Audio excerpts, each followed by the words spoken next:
Hello everyone, it is I, the Fable of Fables, your new best friend. How you guys doing? I'm tired today. It's kinda I should have had this recorded ahead of time, but I kinda got lost in the sauce. You know what I mean. Try checking something real quick. Isn't there anywhere else I can? Yep, nope, never mind, you can probably get it. But yeah, sorry about that, guys. I got lost in the sauce. Anyway, hope you guys are doing good.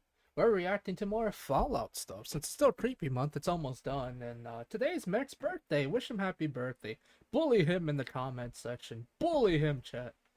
Reals though, tell him happy birthday and tell him he's loved. He kind of has a habit of not thinking he's loved, so you guys should bully him about it. Anyway, let's go. I'm going to start today's video off with a definition. I hate it. Merriam-Webster defines a cryptid as a creature or animal that people have claimed to exist but have never been proven to exist. Oh, also, guys, if you want to help support me, I'll leave a link to my Ko-Fi in the description. I really need money because I'm trying to save up for my birthday. Try to save up some funds for my birthday. If you want to help, that'd be great. If not, I completely understand. Just know that you guys hurt me. I'm kidding, though, but if you guys want to help, go for it. If not, I completely understand. Fallout 76 introduced many West Virginia cryptids as creature-type enemies in the Fallout universe. West Virginia. Local legends like the Country Wendigo, mama. Snallygaster, and Grafton Monster have their own place in not only the Fallout universe, but also in our real-world folklore. But Fallout 76 wasn't actually the first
game to introduce cryptids to the world of Fallout.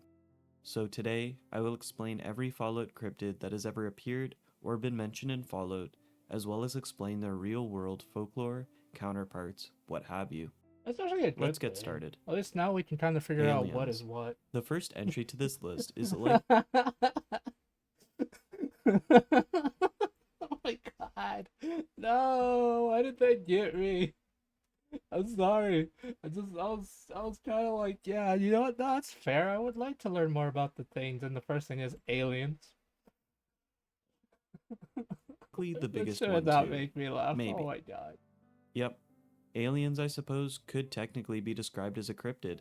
Many people, including so. myself, claim or believe that they exist, yet there's a surprising lack of physical evidence. This phenomenon is even described in science as the Fermi paradox, a lack of clear, obvious evidence, despite high estimates of existence. It's actually a really interesting rabbit hole to explore.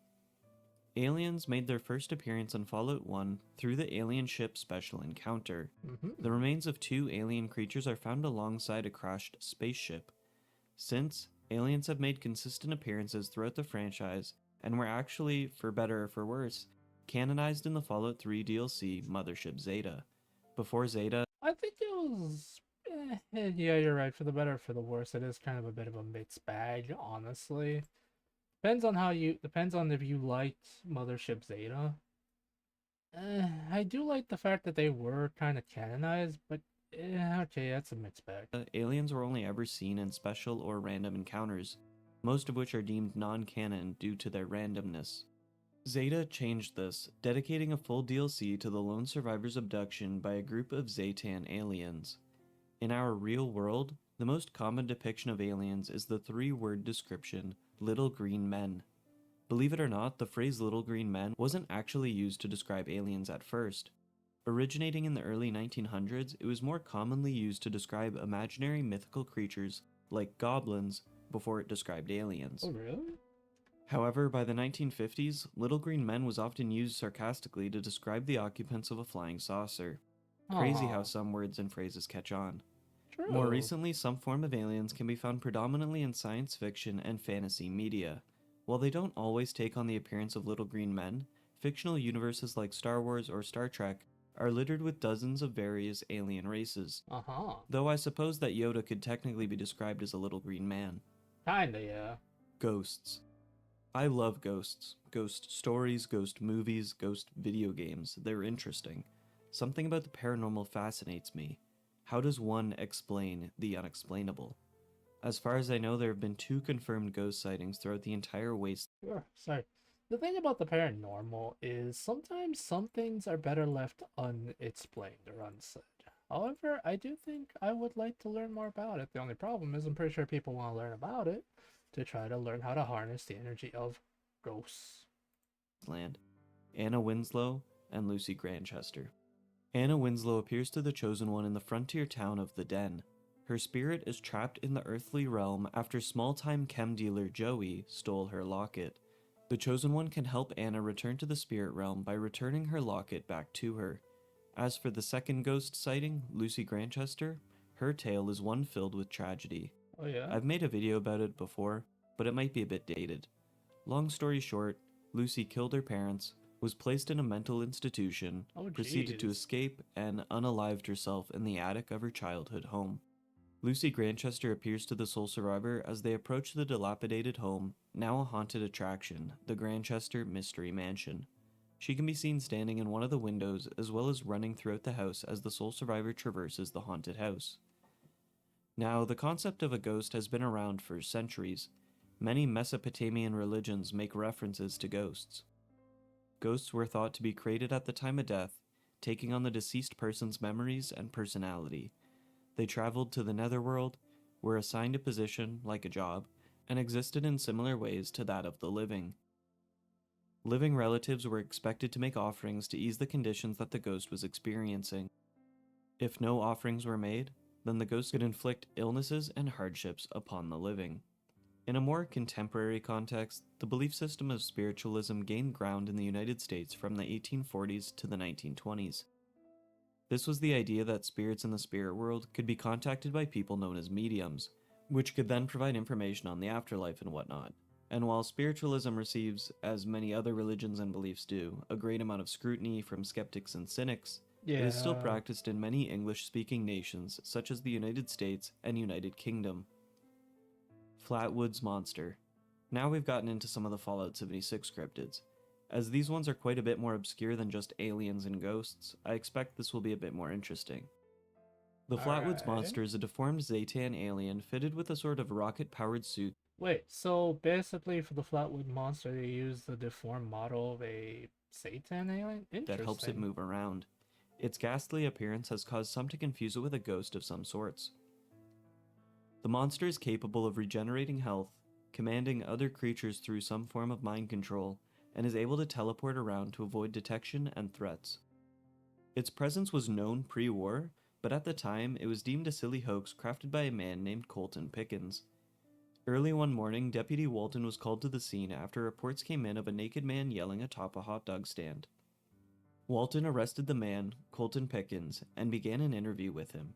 Colton explained that he was taking out the trash one night when he saw a light shining from the woods. At first, he thought it was just a hunter, but then the light started to change, alternating between the colors blue, green, and red. Then, all of a sudden, Colton grew dizzy and collapsed. Looking up, he saw what he described as a gray-skinned figure with huge black eyes wearing a spacesuit. It told him to board his spaceship without uttering a single word. It's at this time, tired of hearing about Aw. Colton's silly story, that Deputy Walton arrested him for drunk and disorderly conduct and indecent exposure. Wait, The interview was done. In actual West Virginia folklore, the Flatwoods Monster was an entity that was reported to have been seen in Flatwoods after a bright object crossed the sky on September 12, 1952. At 7:15 p.m., 4 friends, Edward May, Fred May, Neil Nunley, and Tommy Heyer, were all playing on the lawn of Flatwoods Elementary when they saw a bright light streak across the sky and land on the property of a local farmer. The boys went to investigate what they saw in the sky and stopped along their way to get their mother, Kathleen. Kathleen May would call up National Guardsman Eugene Lemon, and together with the family dog Richie, the group would go to the farm to investigate. There, they claimed to see a red, pulsing light. When they shined their flashlight at the light, they saw a 10-foot tall creature with a head shaped like a spade and a dark metal dress. ooh. Its hands were twisted and clawed, and its eyes were an That eerie is- orange. Wait, that's pretty. Kind of low-key design reminds me of the creatures from from Majora's Mask, but maybe because they took inspiration for that, but still pretty. Color. It appeared to be levitating off the ground. There was a strange, sickening mist in the air. The creature then hissed and glided quickly towards the group before they turned and fled in terror. After their experiences with the unknown creature, a few members of the group suffered from throat irritation, vomiting, and nausea. These symptoms Oh. lasted for a few days. Kathleen and Eugene reported the incident to local authorities, but nothing turned up.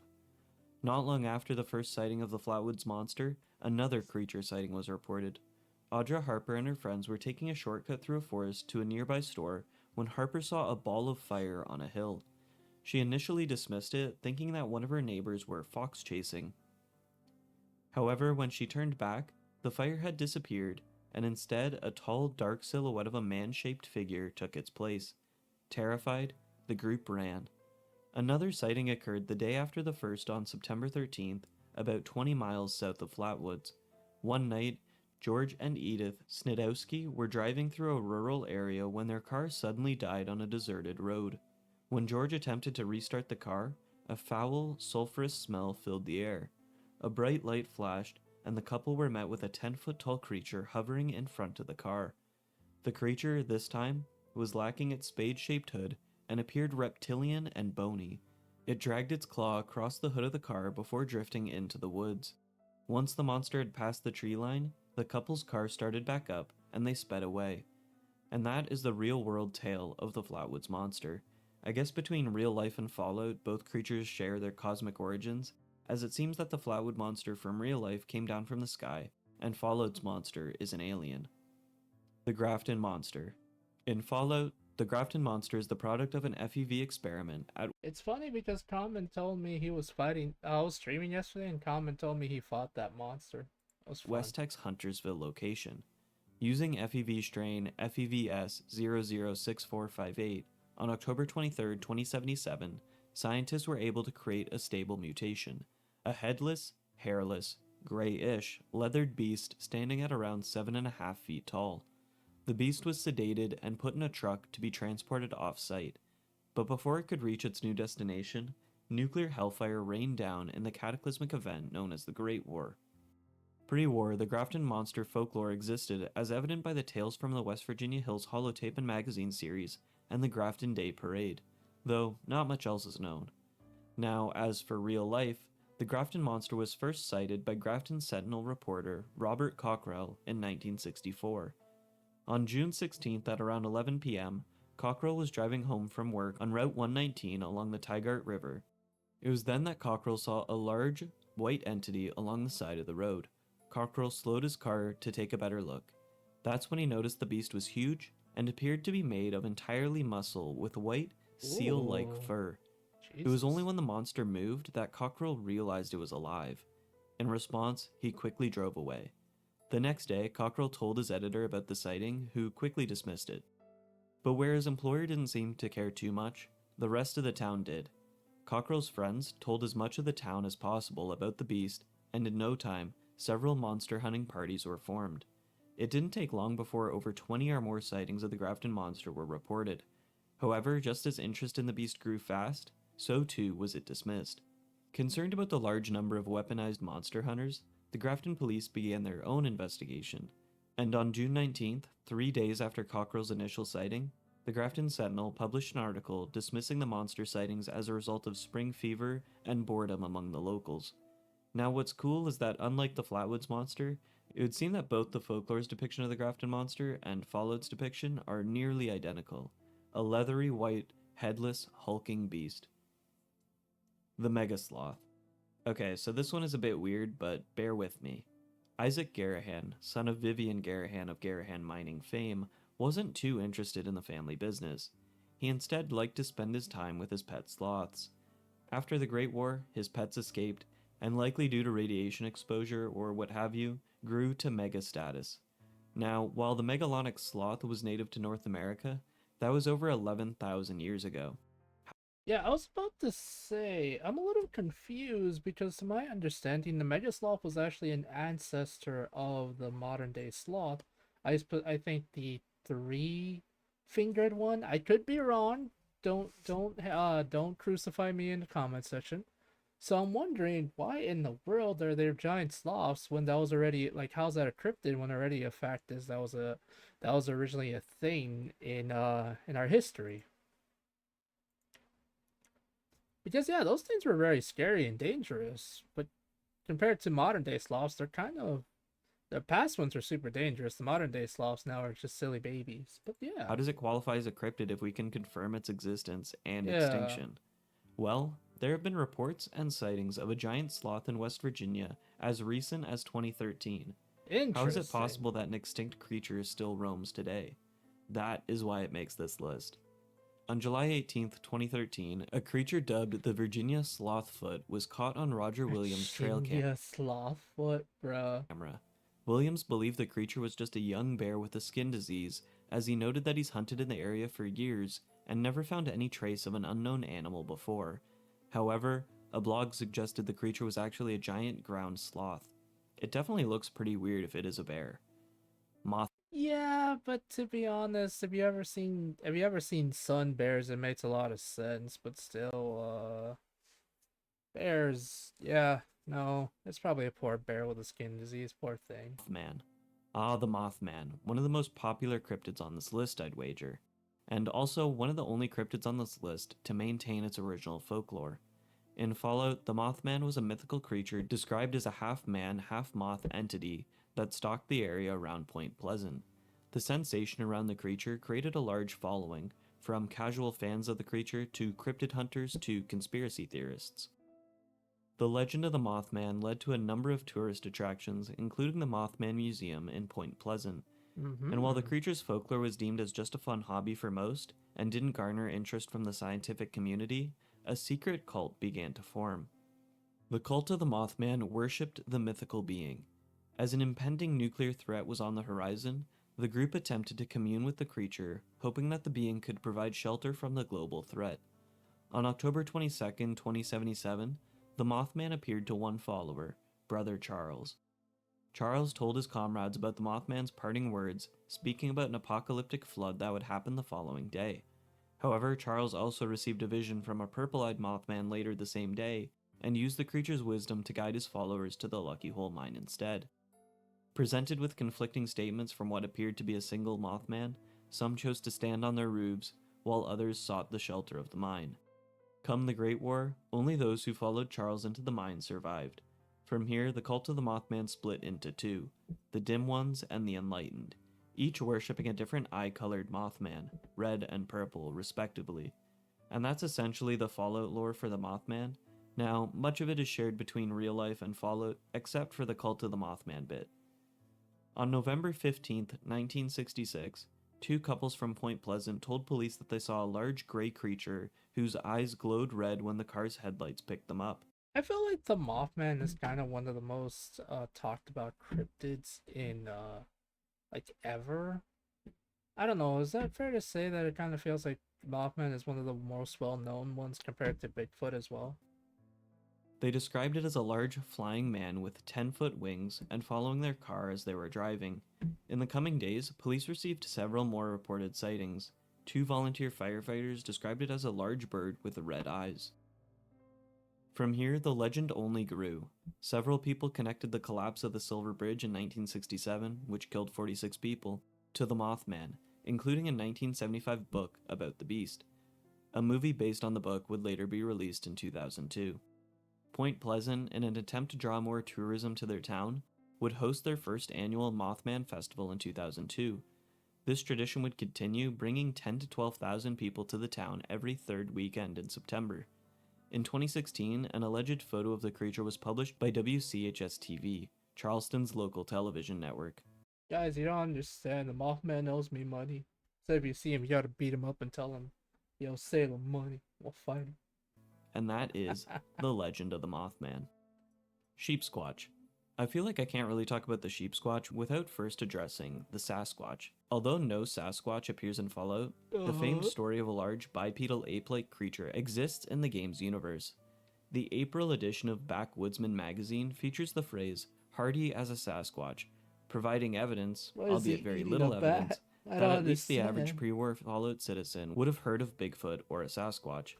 Many North American indigenous cultures shared tales and legends of mysterious hair-covered creatures that lived in forests. These stories existed for a lot longer than our contemporary version of Bigfoot. Petroglyphs at Painted Rock in Tulare County, California depicts a group of Bigfoot called the Family. More recently is the famous 911 call of a homeowner concerned about a large subject in all black having entered his backyard. While Bigfoot appears in less and less pop culture, it's still one of the most recognizable cryptids, at least in North America. A similar creature, the Sheep Squatch, appears as an enemy creature in Fallout 76. Pre-war, a group known as the Truth Seekers dedicated themselves to investigating possible creature sightings around Appalachia. High school friends Calvin Van Lowe, Scott Conroy, and Ray Gary founded this group. They held weekly meetings discussing possible cryptid sightings, though many would be resolved as nothing out of the ordinary.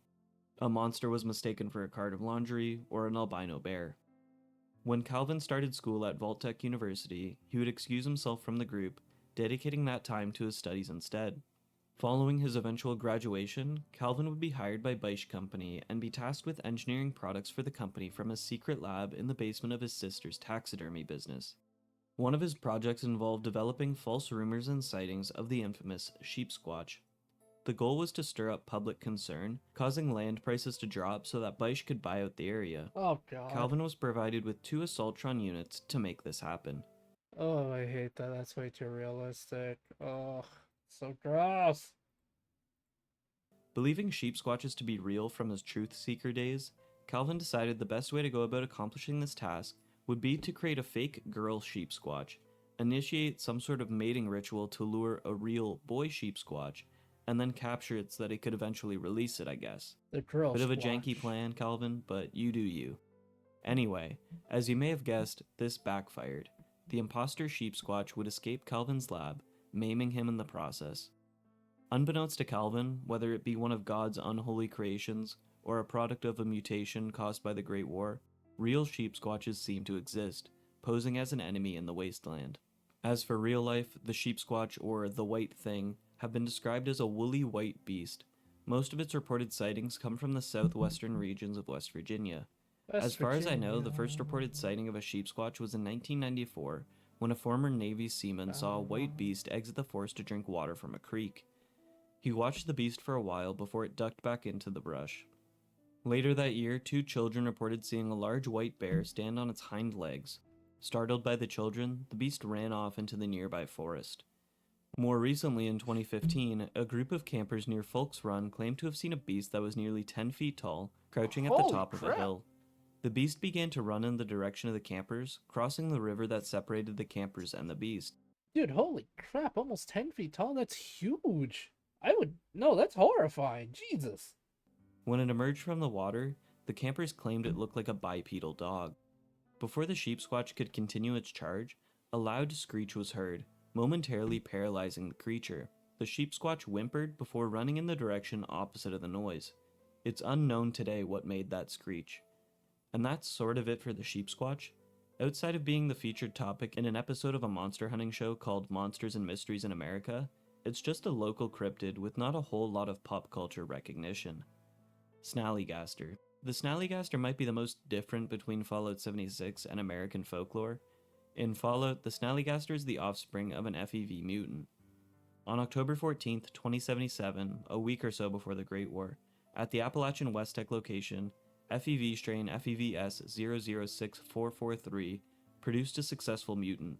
According to scientists, the mutant was disturbing, but it provided valuable insights into what the first evolutionary virus could achieve. The mutant had several eyeballs along its upper chest, a second set of arms that ended in clawed fingers, and a large sickle-shaped claw on each inner toe. Jesus Christ, that's ugly. Unlike many failed mutations, this one was Seriously, that's ugly as frick. My goodness gracious. able to sustain itself. It didn't need additional life support to survive. As such, it was planned to be released into the town of Huntersville for observation once it fully matured. However, before it and the nearby town could be subject to experimentation, the Great War would happen. The mutant would manage to escape the West Tech Research Center a few months later in January 2078. Free from its confines, it was able to reproduce and create what we now know as the Snallygaster. In folklore, tales of a Schnellergeist, or quick ghost in German, spread around Frederick County, Maryland by German immigrants in the 1730s. They claimed they were being terrorized by a beast described as half reptile, half bird, with a metallic beak, razor-sharp teeth, and octopus-like tentacles. Jesus. It was rumored to swoop down, silently snatch up its unsuspecting victims, and fly off to find somewhere to drain the victim's blood. In February and March 1909, newspapers reported encounters between locals and a beast with enormous wings, a long pointed bill, claws like steel hooks, and an eye in the center of its forehead. Its screeches were described as a locomotive whistle. These reports were so infamous that the Smithsonian offered a reward for its hide, and that US President Theodore Roosevelt reportedly considered postponing a trip to Africa to hunt the beast personally. But as it turned out, these newspaper reports were hoaxes constructed by the company to drive up readership. More recently, however, the Snallygaster has gained some more cult popularity. Author Patrick Boyton published a book on the history of the Snallygaster in 2008. J.K. Rowling incorporated the Snallygaster in the Harry Potter universe through her Fantastic Beasts spin-off. An annual beer festival called Snallygaster was started in Washington, D.C. in That's kind of cool, but the fact that Rowling is yeah, let's not go there. 2011.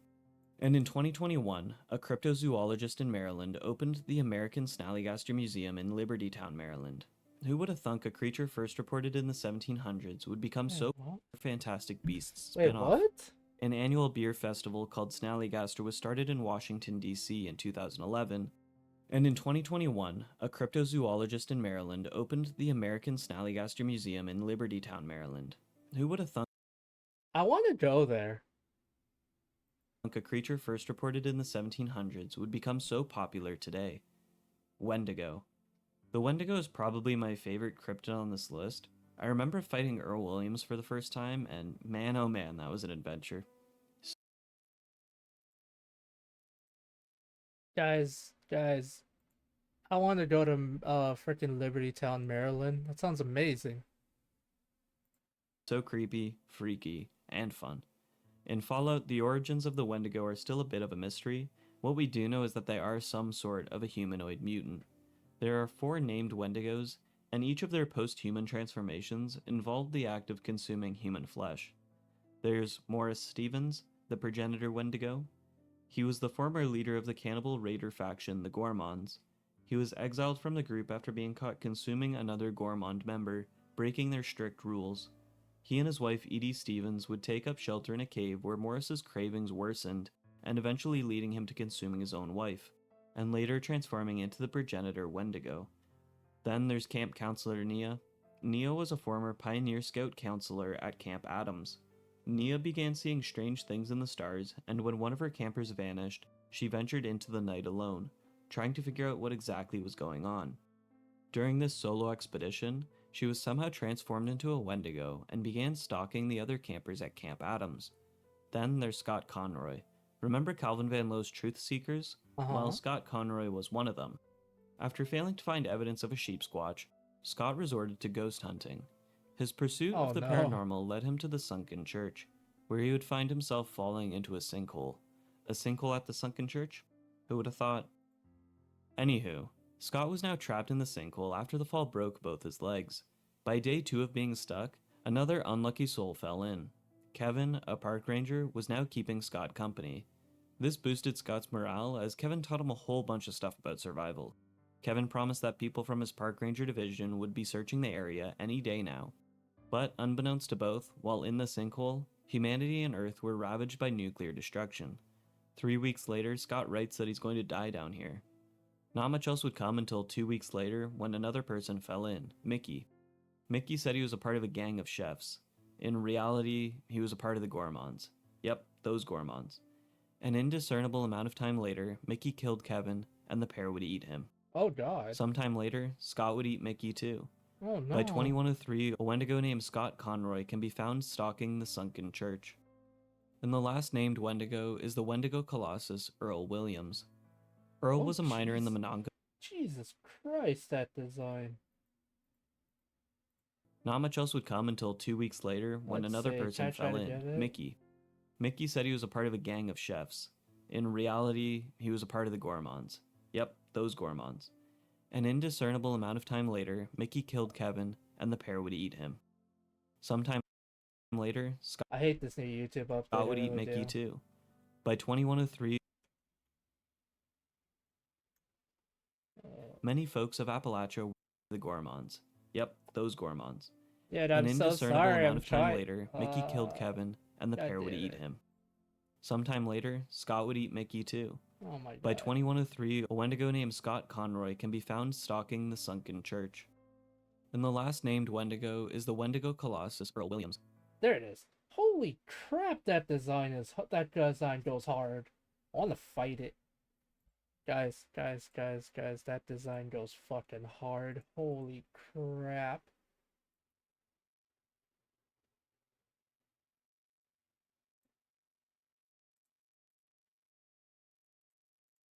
Earl was a miner in the Monongah mine. When Horner Industrial announced that they would replace all human miners with their auto miners, many folks of Appalachia were rightfully mad.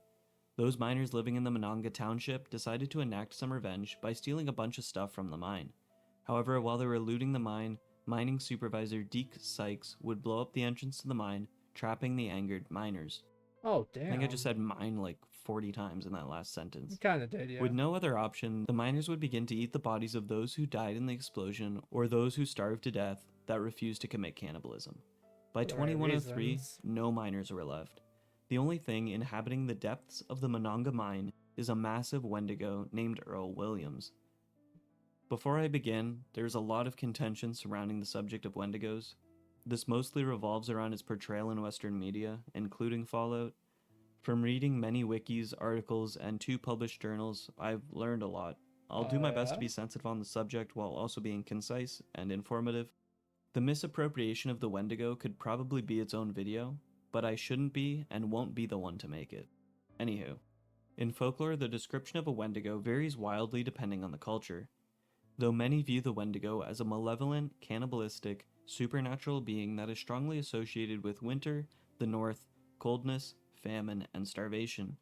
An Ojibwe teacher from Ontario describes the Wendigo as gaunt to the point of emaciation, its desiccated skin pulled tightly over its bones, with its bones pushing out against its skin, its complexion the ash gray of death, and its eyes pushed back deep into their sockets.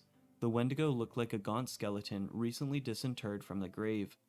What lips it had were tattered and bloody, unclean, and suffering from suppuration of the flesh. The Wendigo gave off a strange and eerie odor of decay and decomposition, of death and corruption. In some traditions, it would seem that Fallout took inspiration from these. Wendigos are created when a human resorts to cannibalism in order to survive.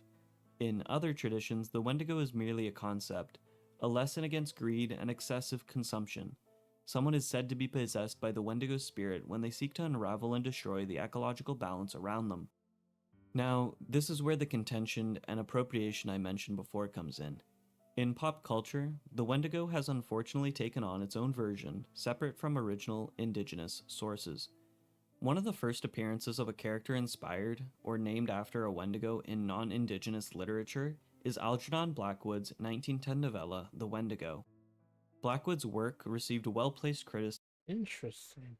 criticism as his depiction of the Wendigo is used as a stand-in in order to describe Indigenous people as savages. Okay, yeah, no, okay, that dude's a dick. That dude is a straight up dick. What the fuck? What was once a piece of a Native American culture was now being used to discriminate against them. And unfortunately, Blackwood's work and template for the Wendigo would end up being the inspiration for many other horror fiction creators. Really? Blackwood inspired August Derleth's The Thing That Walked on the Wind and Ithaca, which then inspired Stephen King's Pet Sematary. God damn it. In turn, Stephen King's work would become the template for later portrayals of the Wendigo. These depictions of the Wendigo have led to many claims of cultural appropriation. Non-Indigenous creators are taking a piece of Indigenous culture, stripping it of its original cultural context, and then transforming it into a relatable monster for a Western audience. Francesca Johnson writes in her A Creature Without a Cave article, "The use of the Wendigo is problematic in the horror genre as it presents an Indigenous antagonist that poses a threat to white culture for its otherness and indigeneity, while at the same time misappropriating, discarding, and demonizing the Indigenous culture the myth comes from. I encourage you to do your own further research into the accurate representation of the Wendigo from various Indigenous cultures, but that's an overview for the Wendigo, how it's described in Algonquin folklore, and how it's presented in Western media. On to the next. The Beast of Beckley. In Fallout, the Beast of Beckley is a notorious and dangerous albino wolf. Husband and wife Raymond and Janelle Priblos were interested in the beast. The pair owned and operated Priblos' Curios, a shop specializing in selling merchandise related to Appalachian cryptids. The pair wished to capture and kill the beast with the hope of selling it to cryptid hunter Calvin Van Lowe. Despite Janelle's many warnings, Raymond opted to walk around its cave with some bait and was ultimately killed by the beast. Janelle, wanting revenge for her husband's death, decided to hunt down the beast herself, and too was ultimately killed. In 2103, the Vault Dweller from 76 can task themselves with finding out what happened to Janelle and Raymond Priblos after finding their missing poster They got Super 8. That's what happened to them. You're welcome. At one of several locations. This leads them to tracking down and killing the Beast of Beckley themselves.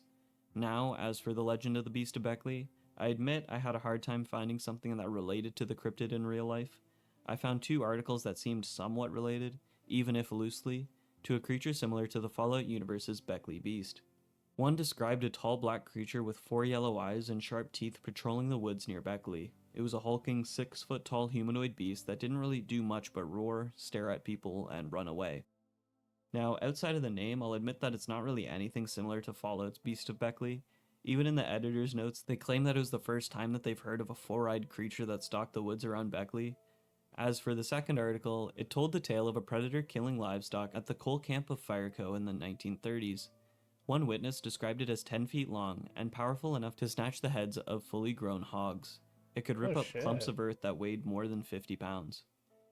In 1992, nearly 60 years after initial sightings, some claimed that something strange had still been going on in the area. Children were warned to stay away from the area lest they want to chance an encounter with the beast. In 2022, Scott Worley, a local legends historian, shared a story of an encounter that 2 visitors to Fireco had with the beast. So, I guess a pool room was recently opened in the old ghost town, and 2 people were traveling from Beckley to Fireco to play in a pool tournament. Having never been to Fireco before, they got lost. While traveling the backwoods trying to get their bearings again, they saw a creature cross the road and disappear into a wooded area. They said it was unlike any creature they knew, standing about 3 feet tall with a large head and gleaming gnarled teeth. And while this beast was dubbed the Fireco Monster, it seems to share the predatory nature and characteristics that the legendary albino wolf of Fallout 76 would have. Interesting. Chupacabra. Very similar to that of the Sasquatch, and I love the Chupacabra because, as many of you know, or those of you that don't know, I am Hispanic. I'm Mexican essentially, and I live in Texas. And the Chupacabra is one of Texas's greatest in Texas, the Chupacabra is one of our greatest thingies, cryptids, and I love it. It's neat. coincidentally the rest of this list, the Chupacabra doesn't actually make an appearance in Fallout. but we know that at least the legend of the Chupacabra exists in the Fallout universe, as Nobark Noonan calls an invisible nightkin a Chupacabra after it had killed some Brahmin around Novak. Chupacabra means goat sucker in Spanish. It does. The first reported attack attributed to Chupacabras came in March 1995. The Chupacabra. 8 sheep in Puerto Rico were discovered dead. Each had 3 puncture wounds and were reportedly completely drained of their blood. A few months later, Madeline Tolentino reported seeing the creature in the town of Canovanas, where as many as 150 farm animals and pets were reportedly killed. Shortly after these reported incidents, other animal deaths were reported in several other countries. The most common description of the Chupacabra is that of a reptile-like creature with leathery or scaly skin, with sharp spines or quills running down its back. It's said to stand about 3 or 4 feet tall and hops in a similar fashion to that of a kangaroo. Another common description is that it looks like a strange wild dog. It's hairless with a pronounced spinal ridge, eye sockets, fangs, and claws. Its popularity has resulted in the beast making an appearance in several types of media. This includes Futurama, The X-Files, and even has its own Magic the Gathering card, the Ravenous Chupacabra. Oh, I did not know that. But then again, Magic the Gathering has so many freaking cards at this point, it's kind of crazy. Jackalope. The jackalope only ever appears in Fallout twice. Once as the sign for Priblos' Curios in Appalachia, and once on a Fallout 2 holodisc of Vice President Daniel Byrd's word list. Yeah, quite odd, I know. The jackalope is described as a jackrabbit, but with antelope horns. The word jackalope, in case you are wondering or didn't notice, is a mix of jackrabbit and antelope. Easy peasy. Yeah. While depictions of the jackalope appear worldwide and date back to the 13th century, the American jackalope was popularized by taxidermists Douglas Herrick and his brother in the 1930s. They'd grafted deer antlers onto a jackrabbit carcass and sold the combination to a local hotel in Douglas, Wyoming. From here, popularity... Not really that. Just small, I guess, Easter egg or something. I actually know this VTuber who actually has a, well, not VTuber. I know this furry lady who has a rabbit fursona, but like fursona, she also has a jackalope version. I just thought it was cool. She's really neat. Only grew, with jackalopes appearing in stories, poems, shows, games, movies, logos, and what have you. A bill in Wyoming to make the jackalope the state's official mythical creature was even considered. That's absolutely wild to me. Loch Ness Monster. The Loch Ness Monster must have the least interesting Fallout tie-in of all the creatures thus far. A terminal in H&H Tools tells the story of an employee that couldn't attend a weekend event because they had to partake in a play recounting the life of Saint Columba and they had to work the Loch Ness Monster puppet. No cool monster sighting, no integrated quest, just a terminal entry about a play that had a Loch Ness Monster puppet. In real life, the name the Loch Ness Monster, or Nessie, started from a news article about a man named George Spicer's alleged sighting of the creature in 1933. However, the earliest report of a monster near Loch Ness appeared in The Life of St. Columba by Andamnan, written in 6th century AD. According to the author, an Irish monk named St. Columba was staying in the land of the Picts with his companions when he encountered a few local residents burying a man by the river Ness. The men said that the deceased was swimming in the river when he was attacked by a beast who mauled him. Over 1,000 years later, in the early 1870s, a man reportedly saw an object resembling a log or upturned boat wriggling and churning up the water, moving slowly before rapidly disappearing. In 1888, a mason sighted a large, stubby-legged animal surfacing from the loch. He said it looked like a salamander. In 1934 came the infamous surgeon's photograph, arguably the most recognizable and popular image of Nessie. It is reportedly the first photo of the creature's head and neck. According to the photographer, he was looking at the loch when he saw the monster, grabbed his camera, and took 4 photos. Only 2 of these photos came out clearly. The first was the surgeon's photograph, and the second was a bit too blurry. For 60 years, the image was used to prove the beast's existence. But by 1994, most agreed it was just an elaborate hoax. After having been publicly ridiculed by his employer, the Daily Mail, after some Loch Ness Monster footprints he found had been discovered to have been a hoax, Marmaduke Wetherill plotted his revenge. Using a toy submarine and some wood putty, Wetherill and his co-conspirators snapped some staged fake photos. Wetherill then gave the photos to a friend of his, who then, as part of the prank, proceeded to claim them as his own, saying he saw the monster in the loch, grabbed his camera, and took 4 photos. And even though the surgeon's photograph was found to be a hoax, Plenty of other images, videos, and eyewitness accounts have since come out, keeping the true existence of a Loch Ness monster unknown. Skinwalker. And the last on this list of cryptids is the Skinwalker. Unlike the Loch Ness monster, this entry has one of the coolest Fallout tie-ins. The Dead Horses tribe, yeah? They're a post-war tribe living in Zion by 2281. Their members were originally from Rez, a place east of the Grand Canyon. They have their own language, yeah? Well, the Dead Horse language was a result of the mixing of languages of those living and visiting the Rez when the Great War began.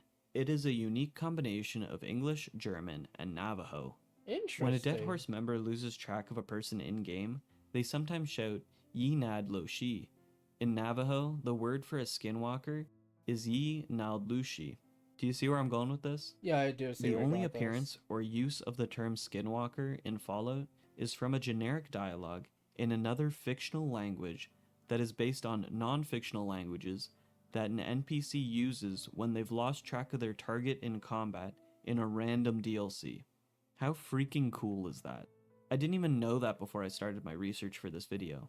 Like, what a random piece of trivia. That is so cool. Anyway, the Skinwalker is from Navajo culture. It is a type of witch who has the ability to turn into, possess, or disguise themselves as an animal. They represent the antithesis of Navajo cultural values. I also want to specify Jesus. I also want to specify this and also kind of explain that this specific cryptid, depending on what tribe you're specifically talking to, it's very important you be respectful about it. Many tribe members don't like talking about this specific cryptid because of how tied into their culture it is. It's also bad luck to specifically talk about this out loud, especially in certain areas. So if you ever do meet someone of that specific tribe, do be respectful and don't be an ass and start talking about it. Where community healers are seen as good, witches, including skinwalkers, are seen as evil.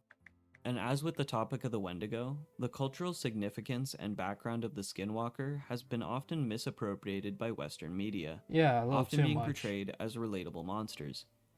Cherokee Nation activist Adrian Keene wrote in response to non-Navajos incorporating Navajo legends into their writing. We as Navajo people are now opened up to a barrage of questions about these beliefs and traditions, but these are not things that need or should be discussed by outsiders at all.